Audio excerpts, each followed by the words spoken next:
Alright, deconverted man here. Every now and again, I love to interact with random people online in comment sections because it's a thing we do for some reason. Anyways, so this one happened under a video saying, why the Bible is the most special book, or what makes the Bible special? I had to have my little jaded remark about it. I said it contains more logical fallacies than any other book. Now, I don't know that that's true. It contains a lot. I'm sure there's a book that might have more. I don't know. There might be. I don't know. I'm not sure that. Anyways, this guy, Game Guy, who I'm going to be responding to primarily, wanted an example. Then, of course, Evan has to go, well, what about the fallacy? And I love that people don't understand the fallacy. Look, when you have a logical fallacy, that means your argument sucks. When the argument sucks, that means, well, that it sucks, and that you shouldn't then therefore conclude that the conclusion is true. The conclusion might be true, but you can't reach the conclusion because of the logical fallacies. Otherwise, logic would be pointless. So the fallacies serve to show you that the argument sucks, and therefore you should hold the conclusion in judgment or be skeptical of the conclusion.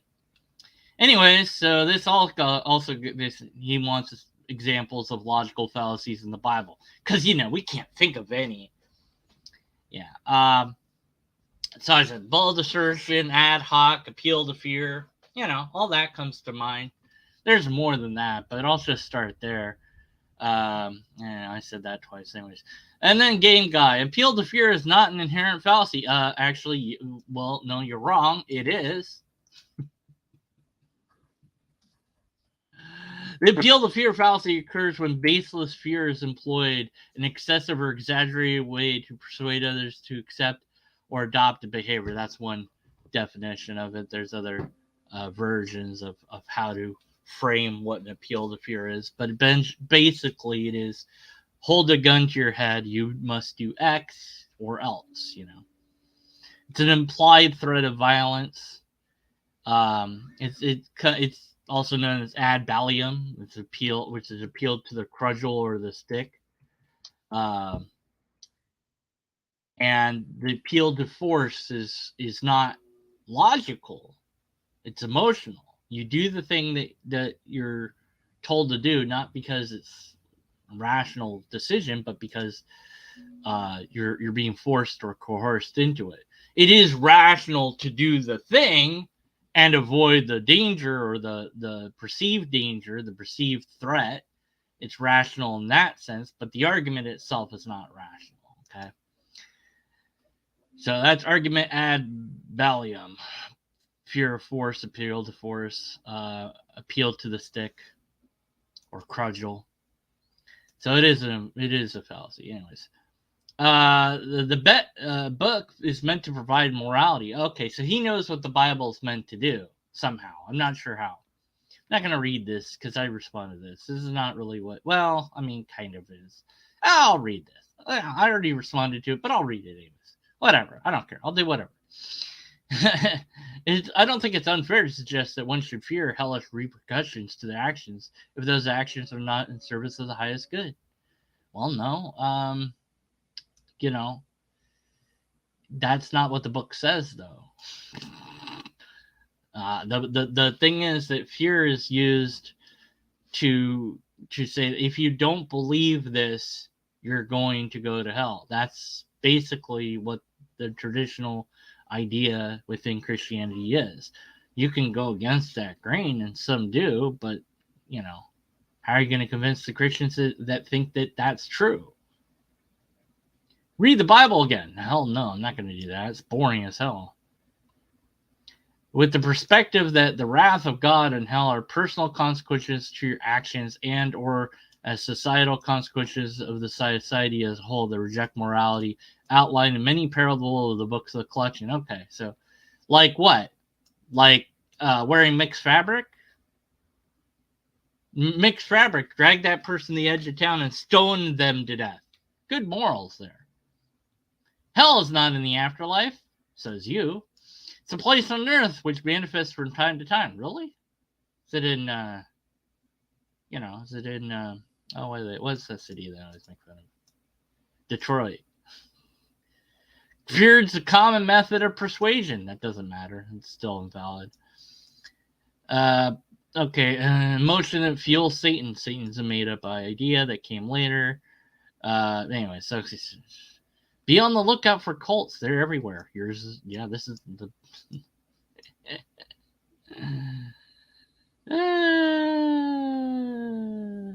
So I went off on how, why I would read it again. Things go wrong from page 1. It asserts with bald assertions all things that did not and could not happen. Whole universe being made in a few days. Then the Earth's already made, but then light's made first, and then the object comes from it. 2 people make the human race, and talking snake or Naga, depending on which version you read, and how deep you go into that. Anyway, so he says this is the part that I really wanted to read and comment on. What kind of Christian is this whack-a-noodle? Who knows? I don't know if they are Christian. I don't know. Going back, I had an interview with talk with Prometheus, or not Prometheus. He was like he called himself like progressive Christian. So yeah, you check that out. I'm trying to remember what the hell the name of it now. Hold on.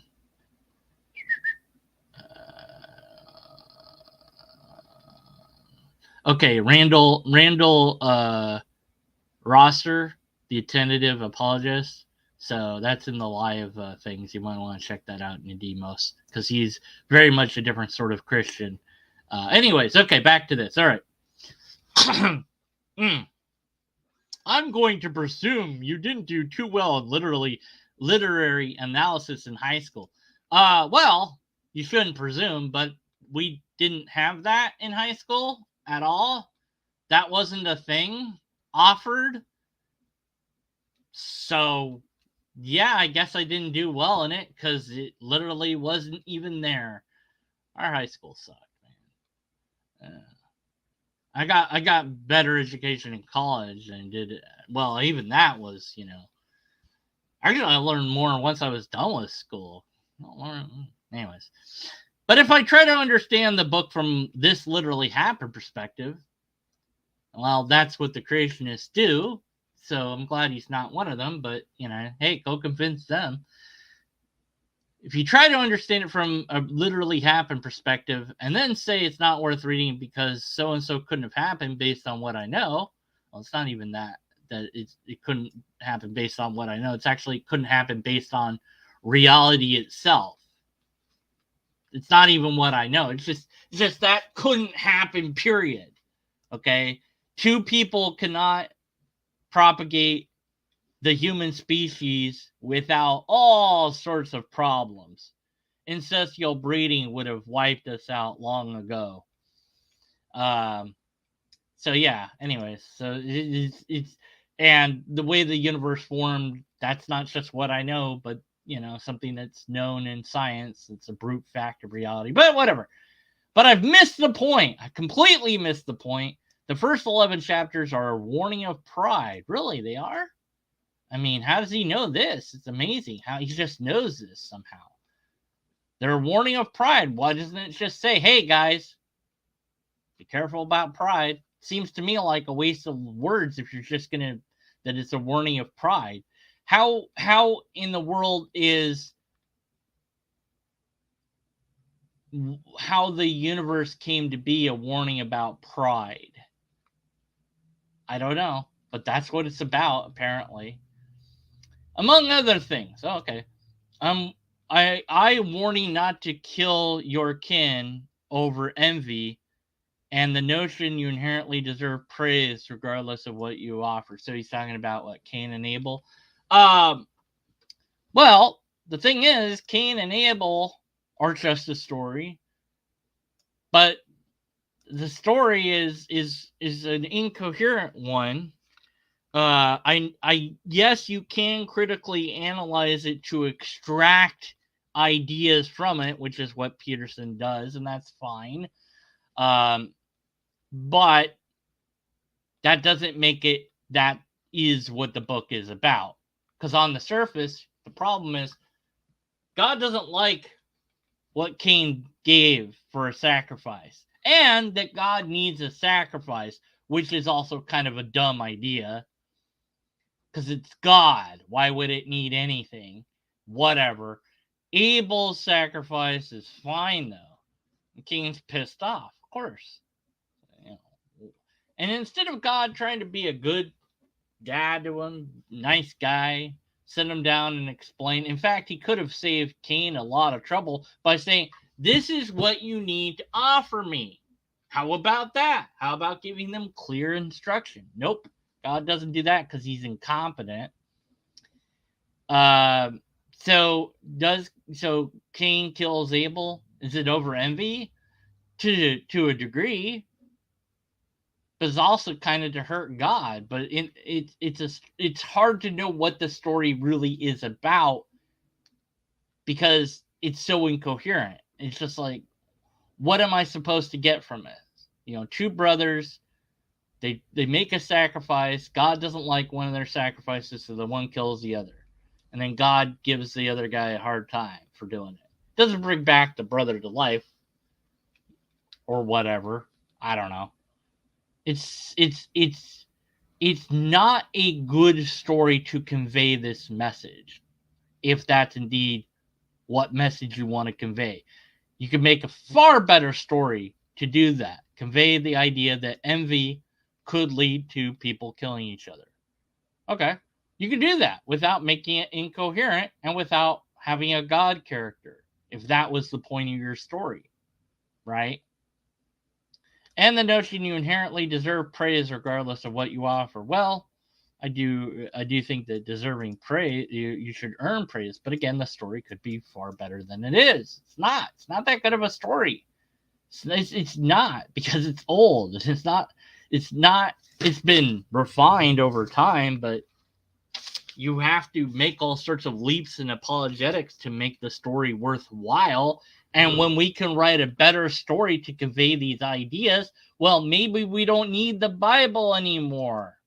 Anyways, the notion you ought to prepare for the cataclysmic events that will come into your life. Well, I mean, again, you could explain all that without any reference to any God.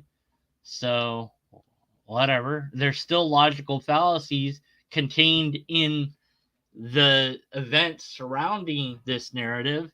So why should I care about the narrative? Yeah, you can extract things from it, but you can do that with other writing as well. That doesn't negate the point that I'm making. There's still problems with it. And we can do better than this. So why don't we just write a different thing and do it better? I don't know. And just call that the Bible. If the point, we don't need 11 chapters to warn about pride. You don't even need a page to do that. You know, it's not difficult to write characters that are interesting and that gives a moral warning about different things.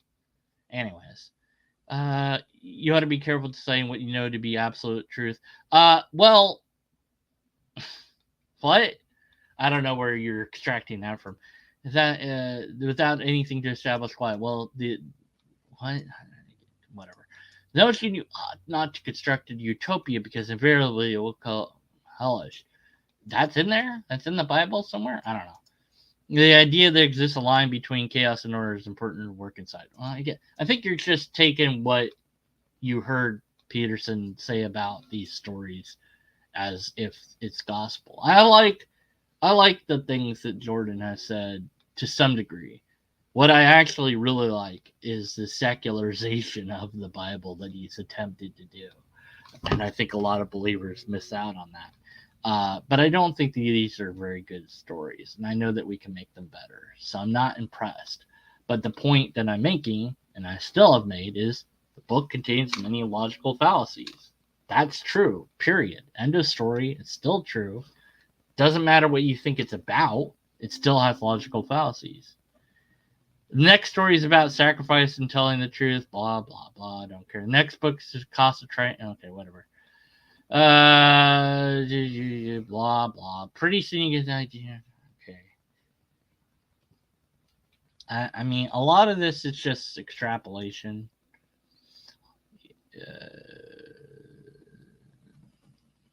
Let's see. Die in your hill. Actually, dying in your hill isn't always a good idea. I mean, depends what hill it is, you know. I don't know. Let's see.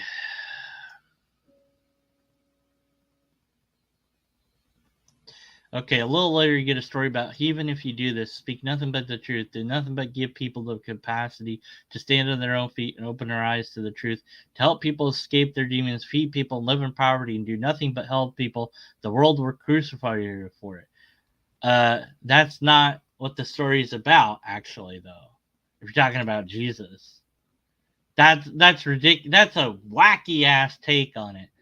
Because the thing is, depends how you read it, depends how you interpret it, depends how you look at it.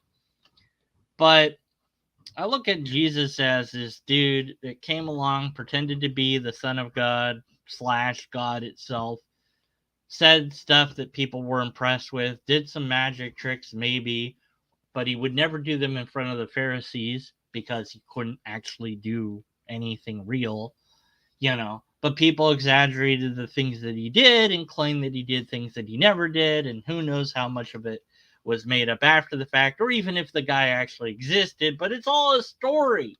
None of it's real, but it's badly written because you could make a character that actually speaks the truth and does all these things. But that's not how Jesus is written. He's written as a really crappy teacher that thinks the world's going to end, tells people not to worry about washing their hands, you know, says flaky stuff, and then gets killed because they basically demanded that he get killed, which they couldn't have done. So it's a convoluted story because none of it could happen in the actual world. It could only happen in a fantasy world, which is how I view this book. Anyway, so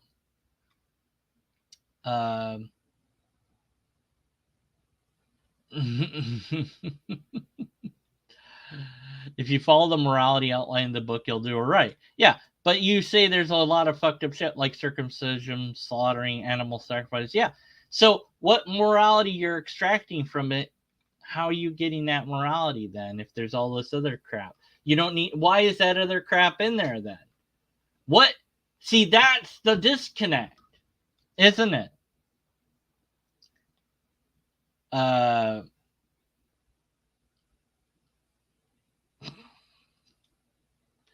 You can maintain your status as a narcissistic bloke who believes in the worship of nothing but the self because it's easier and you get to jerk yourself off every chance you feel good about it. Yeah, that's what I believe in. Glad. Yeah, thanks for telling me what I believe in. It's great. No, well, yeah, I do believe you shouldn't worship anything. I don't think that anything is worth worshiping. I don't even know what the word worship really is, to be fair. Yeah, it's in what way is it true for me / us universally true? Yeah, exactly. I might indeed be a little bit narcissistic. But I don't think that things should be worshipped. Anything worth worshiping wouldn't ask to be worshipped, first of all. I mean, yeah, jerking yourself off does feel good. But I guess you're saying like I'm smug. Well, I or whatever, right? Oh, you're just mad that I'm right. I mean, your book is full of logical fallacies. Nothing you say fixes any of that at all. Your analysis of your book doesn't change the fact that it has logical fallacies. You're setting yourself off in a direction. Yeah, the direction towards logic and reason and away from this, fairy tales I don't need. For 5,000 years, really? Yeah, and then they have to say God bless at the end. Yeah, well. So I said it's great take. And I hope you listen to it. I don't think he will. You know, like I said, some random dude on the internet. He's not going to listen to this video.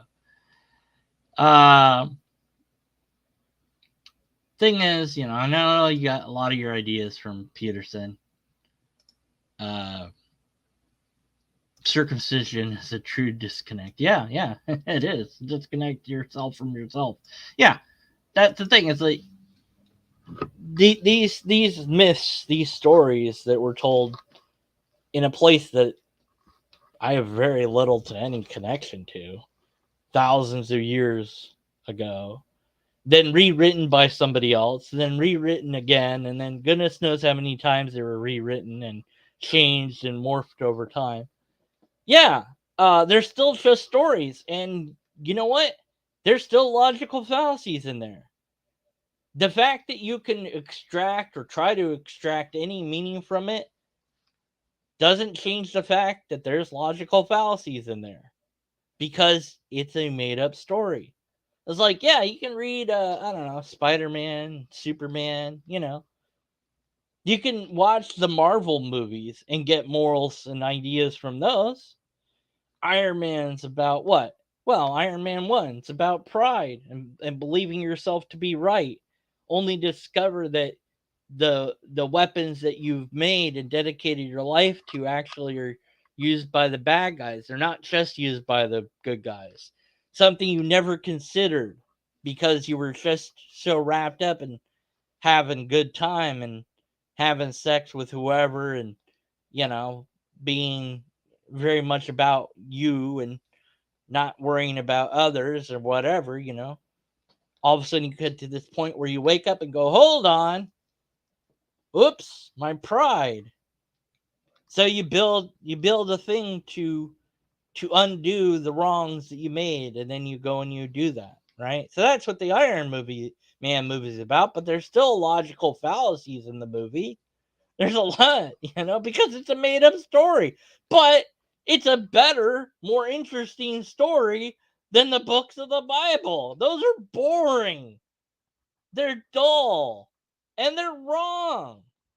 There's 613 laws about that I well, almost all of them, I don't know how many, but almost all of them say stoned people to death. Maybe I'll do a video where I count how many is and lay that out because it's a lot. But yeah, you drag somebody to the edge of town and stone them to death. That's not a fucking metaphor, man.